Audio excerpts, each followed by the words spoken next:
آنے والا ایک مصدق نبی آئے گا. اللہ نے تمام انبیاء سے کہا خالا اخررتم، کیا تم سب اقرار کرتے ہو؟ تمام انبیاء نے کہا خالو اخررنا، ہاں ہم سب اقرار کرتے ہیں. جب تمام انبیاء نے وعدہ کر لیا، کیا وعدہ کر لیا؟ کہ اس نبی کو مانیں گے بھی اور اس نبی کی نصرت بھی کرو گے، اس نبی کی نصرت بھی کریں گے. اللہ نے کہا خالہ فاشہدوا، گواہ ہو جاؤ، وَأَنَا مَعَكُم مِّنَ الشَّاهِدِينَ، میں بھی تمہارے ساتھ اس گواہی میں شامل ہوں. اور پھر جلال کے انداز میں اللہ یہ کہہ رہا ہے کہ فَمَن تَوَلَّىٰ بَعْدَ ذَلِكَ فَأُولَٰئِكَ هُمُ الْفَاسِقُونَ. اگر تم نے اس وعدے سے اپنا منہ موڑ لیا، تمہاری نبوتیں تو ایک طرف، تم سب کے سب فاسق ہو جاؤ گے. اللہ ہے اللہ کا پروردگار. الوات پڑھیں محمد.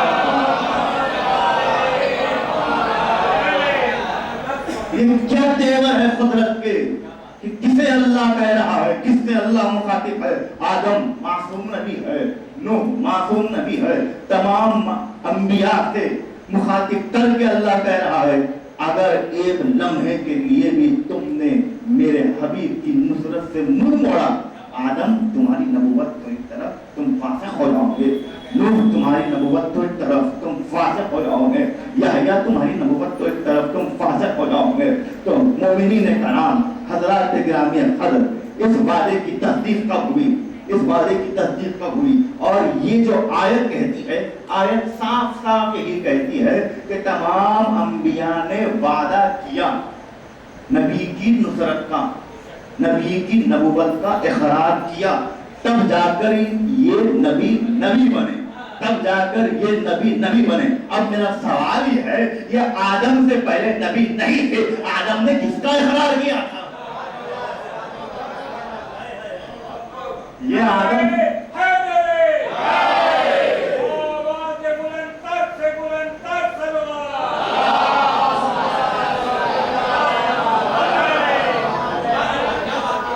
آدم سے پہلے نبی نہیں تھے تو آدم نے کس کا اقرار کیا تھا؟ اب آیت تو بڑی پریشان، کیا کرے؟ آیت ہے قرآن کی، انکار بھی نہیں کر سکتے. خلیفہ کے سامنے آیت لائی گئی، آیت تو کھلے انداز میں یہ کہتی ہے کوئی نبی اس وقت تک نبی نہیں بنا جب تک کہ نصرت کا، مدد کا اور اقرار نبوت نہ کر لیا. اس وقت تک کوئی نبی نہیں. تو دیکھیے نبی کا مقام یہ ہے کہ میرے نبی کی مدد، اگر کوئی نبی بھی نہ کرے، نصرت اسے کہتے ہیں مدد کو. میرے نبی کی مدد اللہ کہتا ہے، اس نبی کی مدد اگر کوئی نبی بھی نہ کرے اس کی نبوت فاسق ہو جاتی ہے. جب نبی کی نبوت فاسق ہو جاتی ہے کہ دو حرفی کلمہ پڑھنے والے کی اوقات ہی کیا ہے.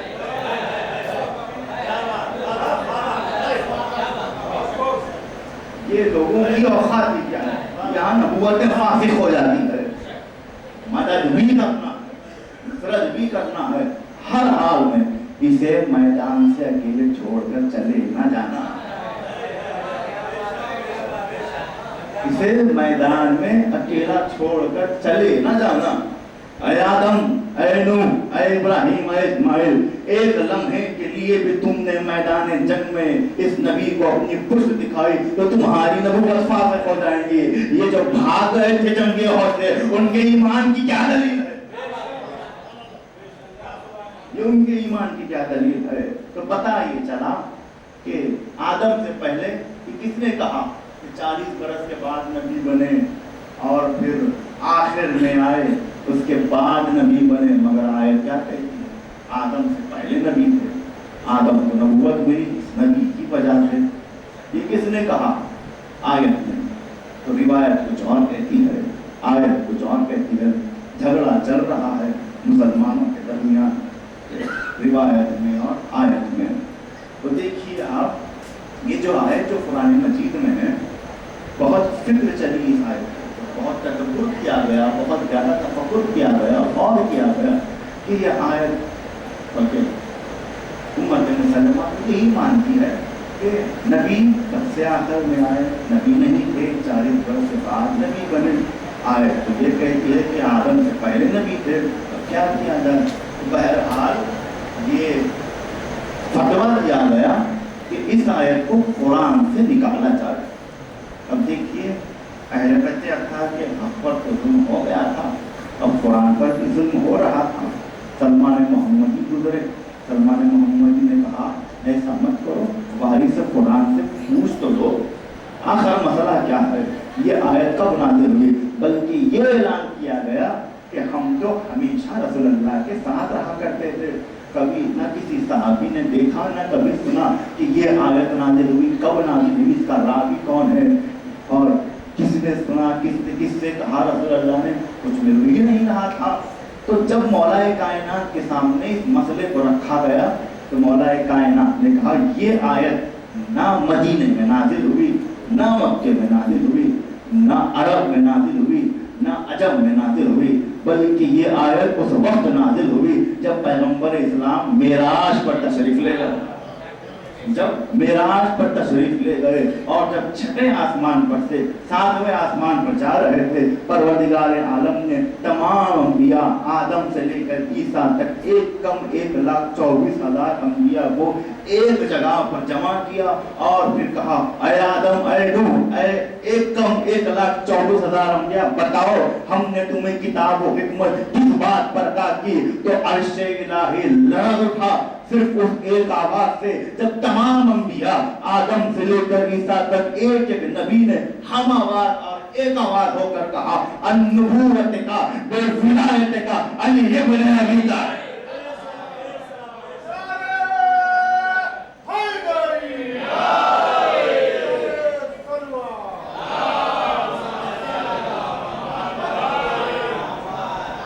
آپ کی نبوت کا اعلان کرنے کے بعد، آپ کی جانشینی کی ولایت کا اقرار کرنے کے بعد ہمیں نبوتیں ملی، ہمیں نبوتیں ملی۔ ایک اور مسئلہ ہے اذہان میں آپ کے آ رہا ہوگا کہ انبیاء نے وعدہ کیا نبی کی نصرت کا، کہ نبی کی مدد بھی کریں گے، نبی کی نصرت بھی کریں گے۔ اب ذرا آپ مجھے بتائیے کہاں آدم نے مدد کی، کہاں نوح نے مدد کی، کہاں مدد کی، کہاں آدم آئے شیب ابو طالب میں، نوح آئے ہجرت کے بستر پر سو میں، کیا جناب سلیمان نے احد کو فتح کیا تھا، کیا یوسف نے در خیبر اکھاڑا تھا؟ کون آیا بھائی، کون آیا؟ پتا ہے مجھے کوئی ایک نبی آیا؟ نہیں آیا، جب نہیں آیا نصرت نہیں کی، جب نصرت نہیں کی تو وعدہ خلافی کی، وعدہ خلافی کی تو اللہ کہہ رہا ہے تمہاری نبوتیں تو ایک طرف، تم سب کے سب فاسق ہو جاؤ گے۔ اب یہ آیت تو سر درد بن گئی، یہ کیا ہے؟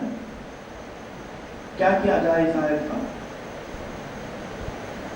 نہ آدم آئے، نہ نوح آئے، نہ عیسیٰ آئے، نہ زکریا آئے، نہ یونس آئے، نہ یوسف آئے۔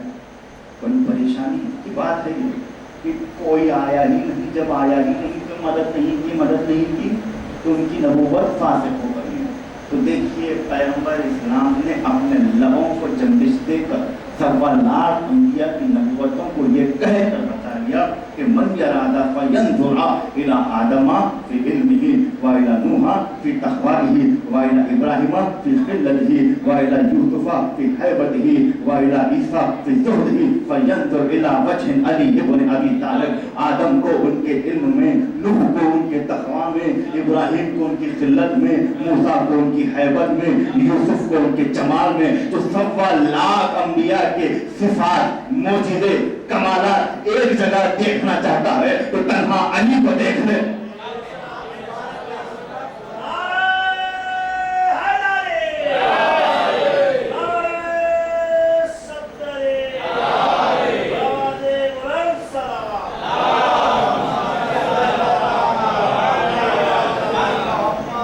علی صرف میدان میں جب آ رہے ہیں تو علی کی حیثیت سے نہیں آ رہے ہیں، بلکہ آدم کا علم لے کر آ رہے ہیں، نوح کا تقوی لے کر آ رہے ہیں، ابراہیم کی خلت لے کر آ رہے ہیں، یوسف کی سلطنت لے کر آ رہے ہیں، اور سلیمان کی بھی سلطنت لے کر آ رہے ہیں، عیسیٰ کی ہیبت لے کر آ رہے ہیں، داؤد کا لحن لے کر آ رہے ہیں، اور علی کے ہاتھوں اور پیروں کی استقامت کے درمیان حرکت کے درمیان 1.25 لاکھ انبیاء کی نبوتیں ٹکی ہوئی ہے. اب یہ نہ کہو کہ جب سب میدان سے چلے جاتے ہیں تو بھائی علی میدان سے کیوں نہیں جاتے. بھائی کسی کے جانے یا نہ جانے سے کوئی فرق نہیں پڑتا.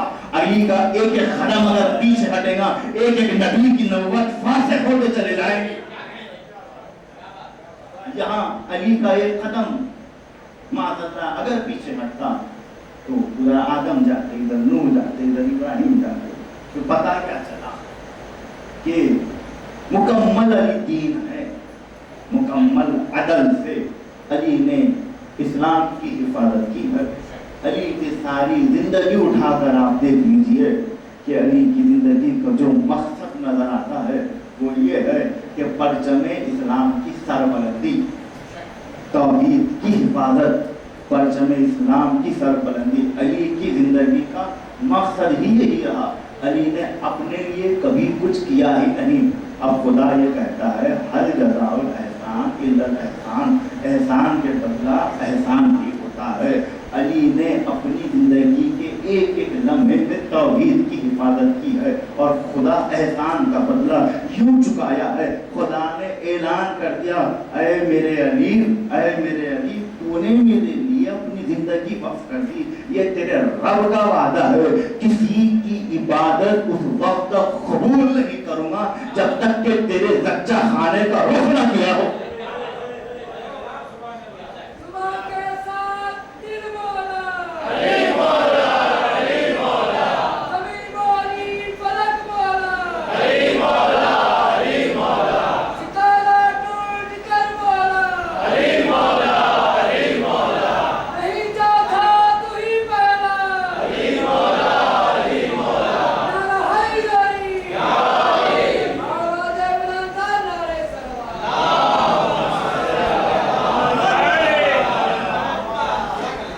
عبادت کر رہے ہیں علی کے زچہ خانے کی طرف رخ کر کے, اور ساری کائنات کو, ساری دنیا کو سمیٹ کر اللہ بلوا رہا ہے خانہ کعبہ کی طرف. اب آپ گواہ ہیں, آپ نے بھی دیکھا ہوگا کہ جب کوئی حاجی حج کر کے واپس آتا ہے تو اسے اتنی عزتیں دی جاتی ہے, اتنی عزتیں دی جاتی ہے, اتنی عزتیں دی جاتی ہے, نہ ان کے باپ کو اتنی عزت ملی, نہ اس کے دادا کو اتنی عزت ملی. اتنی عزت صرف حج کرنے پر اسے مل جاتی ہے.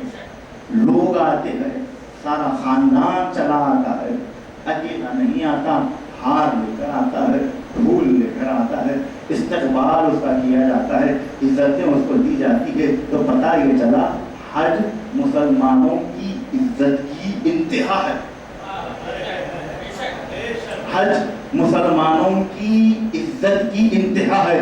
جو مسلمانوں کی عزتوں کی انتہا ہے وہ علی کی ابتدا ہے.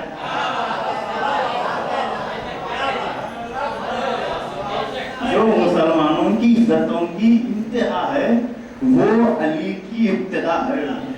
بہرحال یہ گفتگو چل رہی تھی کہ ان الدین عند اللہ اسلام کے اوپر, اور یہی تو بات ہے کہ جو جھگڑے چل رہے ہیں کہ یہ دین سب سے بہتر ہے, وہ دین سب سے بہتر ہے, سب کا یہی دعویٰ ہے. جس کسی سے بھی آپ پوچھیں گے کہ کون سا دین سب سے افضل ہے, سب اپنے اپنے فرقے کے مطابق بات کرتے ہیں اور پھر یہ باتیں کہی جاتی ہے اور دلائل پیش کیے جاتے ہیں کہ ہمارے یہاں دین سب سے بہتر ہے, ہمارے یہاں دین سب سے بہتر ہے. تو دیکھیے کسی بھی دین کے لیے جتنے بھی فرقے بڑھ چکے ہیں, مجھے ان کا نام نمبر نہیں لینا ہے اور نہ ہی ڈیٹیل میں ان کے یہاں بات مجھے جانا ہے. اور اتنا کہوں کہ اب کسی سے بھی پوچھ لیجیے کہ آپ کے فرقے کا جو نام ہے کیا اسے رسول اللہ نے رکھا, کیا اللہ نے رکھا, سب یہی کہیں گے نہیں, دعویٰ ہے میرا. کسی سے بھی پوچھ لیجیے کیا آپ کے فرقے کا نام رسول اللہ نے رکھا یا اللہ نے رکھا, سب کہیں گے نہیں, فلاں فلاں شخصیت نے رکھا, فلاں آبا و اجداد نے رکھا, اور یہی چلتا ہوا آ رہا.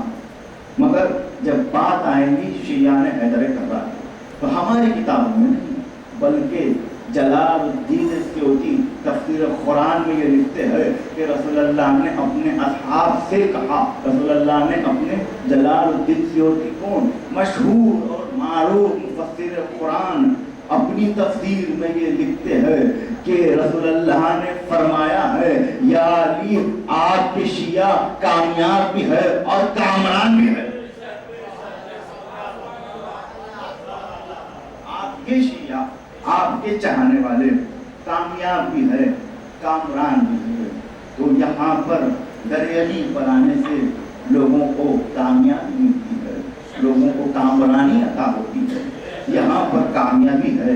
زندگی کا جو انسان کا مقصد ہوتا ہے وہ کیا ہے؟ کامیابی. کامیابی کون سی کامیابی؟ یعنی حشر کے میدان میں نجات پانا, یہ کامیابی ہے. تو دین ایسا ہونا چاہیے جو انسان کو نجات دے. خدا نے دیکھا کہ یہ کتنے دین ہے, خدا نے نگاہ ڈالی زمین پر یہ کتنے دین ہے, کس کو نجات ملے گی کس کو نجات نہیں ملے گی. اب خدا نے دیکھا کہ نجات کہاں ہے, اب دیکھا اللہ نے نجات اسلام میں ہے, تبھی تو اللہ نے کہہ دیا ان الدین عند اللہ الاسلام, میرے نزدیک بہترین دین اسلام ہے.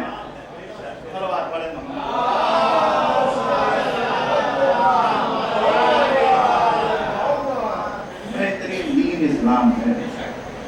اسلام کے علاوہ کوئی دین ہے ہی نہیں.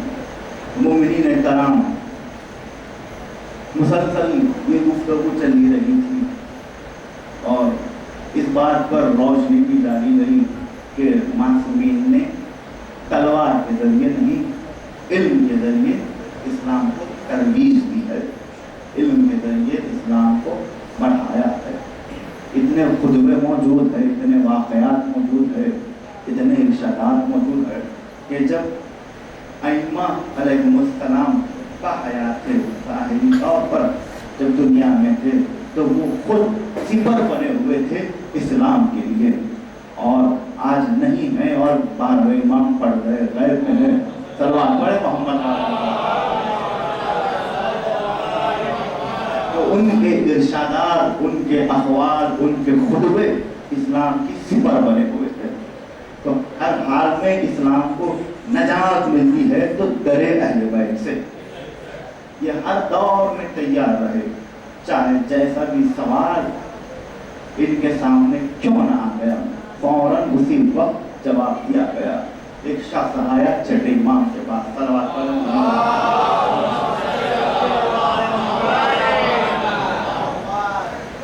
آیا امام کے پاس اور آ کر کہنے لگا کہ مولا یہ بتائیے فرزند رسول, یہ بتائیے کہ کیا اللہ تمام چیزوں کا خالق ہے؟ کیا اللہ تمام چیزوں کا خالق ہے؟ امام نے کہا بلکہ تھوڑا سا میں اس سوال کو روک کر آپ سے بات کروں. آپ یہی کہیں گے کہ ہاں بے شک اللہ تمام چیزوں کا خالق ہے. آپ کی بات سنیے, کسی غیر سے بھی پوچھ لیجیے کیا اللہ تمام چیزوں کا خالق ہے؟ سب یہی کہیں گے بے شک اللہ تمام چیزوں کا خالق ہے. حقیقت بھی ہے, ہمارا عقیدہ بھی یہی ہے کہ پروردگار عالم تمام چیزوں کا خالق ہے. مگر جب امام سے سوال کیا گیا, روح الحیات علامہ مجلسی کی کتاب ہے, وہ اس میں لکھتے ہیں کہ امام سے پوچھا گیا مولا بتائیے کیا اللہ تمام چیزوں کا خالق ہے؟ امام نے جواب دیا پروردگار عالم ساری چیزوں کا خالق ہے سوائے ایک چیز. ایک چیز کیا ہے یہ سمجھنا ہے, یہاں غور ہونا چاہیے, یہاں تدبر ہونا چاہیے کہ وہ ایک چیز کیا ہے جس کا خالق اللہ نہیں ہے. تو امام نے کہا وہ چیز یہ ہے باشعور اور سلیم انسان, باشعور اور سلیم انسان کے افعال کا خالق اللہ نہیں ہے. باشعور مثال کے ذریعے سمجھا دوں آپ کو سمجھا دوں کہ باشعور آدمی یعنی کوئی دیوانہ نہیں, کوئی پاگل نہیں, اچھے اور برے کی تمیز رکھنے والا, عقل سلیم رکھنے والا انسان. اس کے جو افعال ہوتے ہیں, مسجد کا خالق کون؟ اللہ. بندے کا خالق کون؟ اللہ. مگر مسجد میں جو نماز پڑھ رہا ہے, جو عمل کر رہا ہے, اس کا خالق وہ خود انسان ہے, اللہ نہیں. شراب خانے کا خالق کون؟ اللہ. اور جو انسان شراب خانے میں جا کر شراب پی رہا ہے اس کا خالق کون؟ اللہ. مگر جو شراب پی رہا ہے اس عمل کا خالق کون؟ خود انسان. جو ہے کی صلوات پڑھے محمد والے.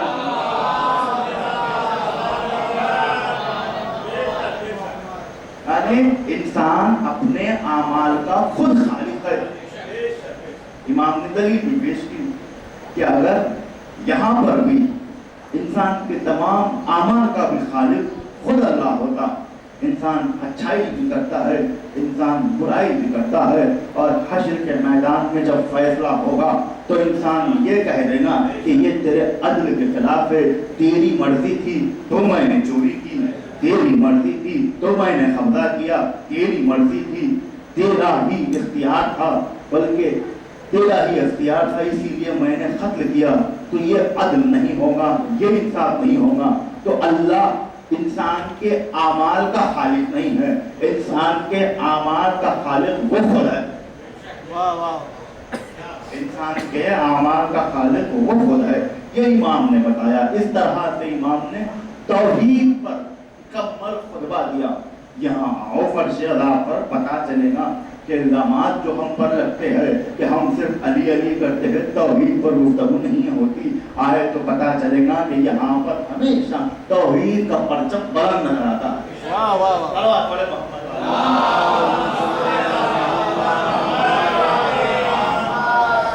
تو امام نے بتایا ہر چیز کا خالق اللہ ہے، مگر انسان کے اپنے اعمال کا خالق اللہ نہیں ہے. نہیں ہے، نہیں ہے. کیوں نہیں ہے؟ بلکہ سورہ فاتحہ جو روزانہ آپ پڑھتے ہیں اسی کی آیت ہے مالکی یوم الدین. یہ روز جزا کا مالک ہے. اب میں سوال کروں کہ آج کے دن کا مالک اللہ نہیں ہے؟ جب سے وہ کن کہہ دیا، جب سے ہر چیز کا مالک اللہ ہے. مگر اللہ نے قرآن میں کہا میں مالک یوم الدین، یعنی روز جزا کا مالک. اب یہاں پر یہ جو ایام چل رہے ہیں، یہ جو آپ کی زندگی چل رہی ہے، اس میں آپ کو مختار بنایا گیا، آپ کو اختیار کیا گیا کہ آپ کچھ بھی اعمال کر سکتے ہیں. آپ کو آزادی دی گئی، آپ کو چھوٹ دی گئی، مگر حشر کے میدان میں کسی کو کچھ اختیار چلنے والا نہیں. چلے گا تو بس اللہ کا چلے گا، اور اللہ اپنے ائمہ طاہرین اہل بیت اطہار کو مقرر کر دے گا نجات کے لیے اور جہنم میں ڈالنے کے لیے. کیوں؟ اللہ کا اختیار ہے، اللہ کا اختیار ہے اہل بیت اطہار کے پاس. کیوں؟ ارے انہوں نے ہجرت کی شب رسول کے بستر پر سو کر اپنے نفس کو پیش کر اللہ کی مرضی رہی تھی. اب اللہ کی مرضی ان کے پاس ہے، ان کا اختیار نجات دے یا جہنم میں ڈالے. یعنی حشر کے میدان میں اہل بیت اطہار کا جلوہ نظر آئے گا. کیا سمجھ میں؟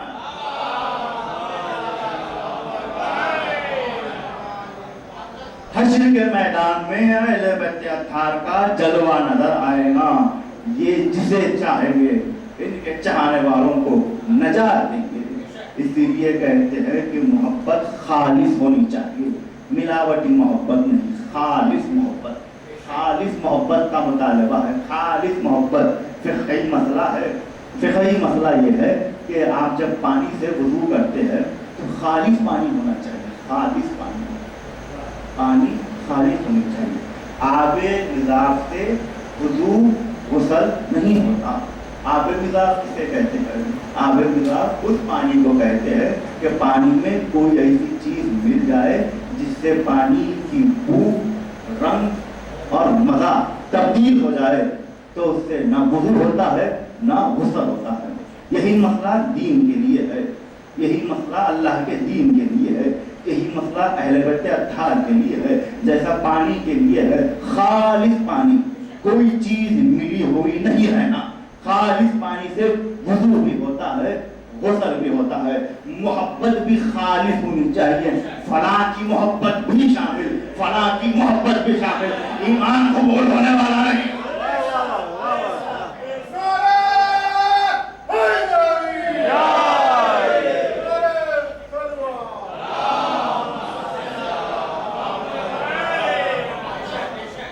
خالص محبت کا ہے.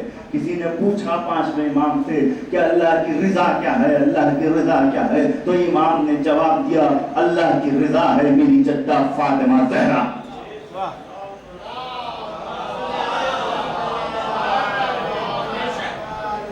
اللہ کی رضا میری جدہ فاطمہ زہرا ہے.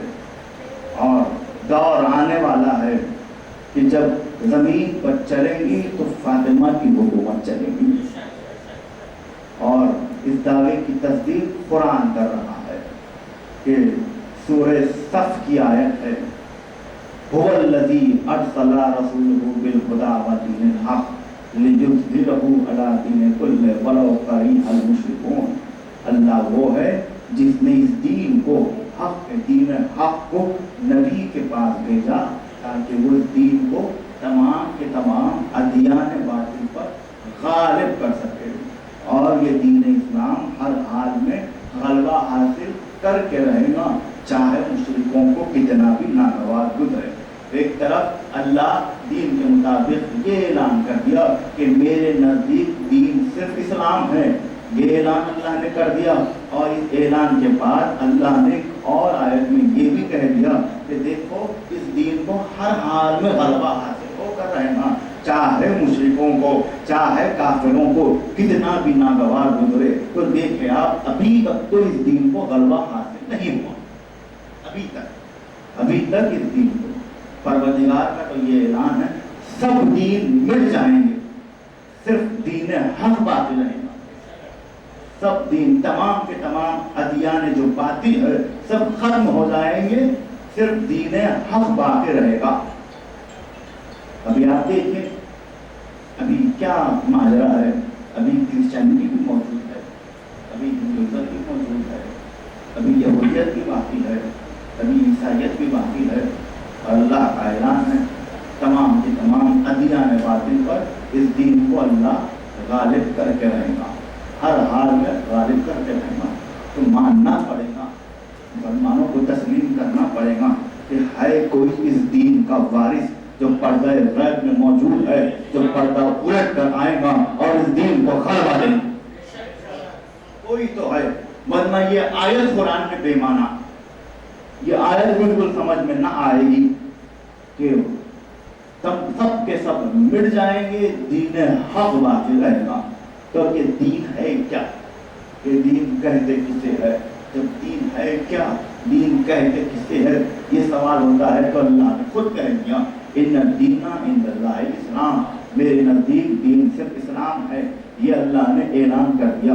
مگر اس کی تشریح آپ کریں گے اور اس پر اور گفتگو ہوگی اور اس پر ریسرچ ہوگی تو یہ پہلو چند ایسے پہلو ہیں جو نکل کر آئیں گے کہ سب کے درمیان گفتگو یہ ہوتی ہی رہتی ہے کہ دین کیا ہے, یہ شریعت کیا ہے, یہ اسلام کیا ہے. وہ دین پر گفتگو کرنے سے دین پتہ نہیں چلے گا, فرش ادا پر آنے سے دین پتہ چلے گا.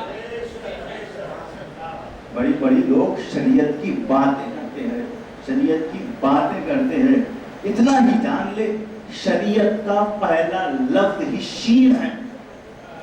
کچھ اشارہ کر رہا ہوں, سمجھنا آپ کا کام ہے. صلوات پڑھے محمد.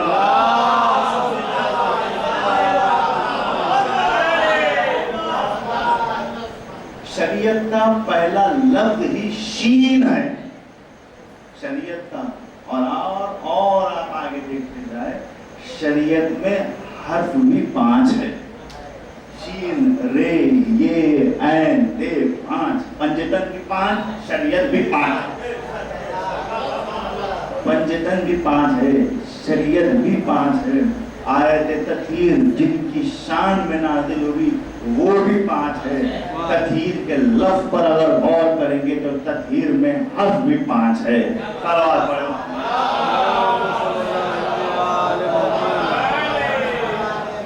تو دین پتہ چلے گا فرش ادا پر آنے سے, پتہ چلے گا. اور خدا کی قسم یہ 2 مہینے 8 دن یہ فرش ادا پر آنے سے اتنا علم مومنین کرام کو حاصل ہو جاتا ہے کہ دعوے کے ساتھ میں یہ جملہ کہہ سکتا ہوں, زندگی بھر اگر کوئی مسلمان